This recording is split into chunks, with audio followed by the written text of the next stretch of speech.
ខេត្តសៀមរាបប្រៀបថានៅសតកាលខ្ញុំប្រតិគាំការបាត់ដំបងដល់ចិនគំរួញគួញគិនគេងផ្សងតែបាត់ដំបងបងស្មាចំបា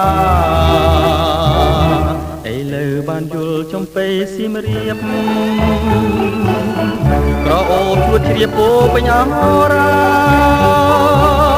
ទ្រុងបងបានស្បាយពីរឿងស្នេហានៅផ្កាចំបាឲ្យរៀមក្រៀមក្រមរយព្រួយរយនឹករយសានទន្ទឹងពុំឃើញនំនឹងតែជ្រៀងផ្ដាផ្ដាំកន្លងក៏ទៅជាយូរខែឆ្នាំតាឲ្យទ្រាំចាំដេចទៅ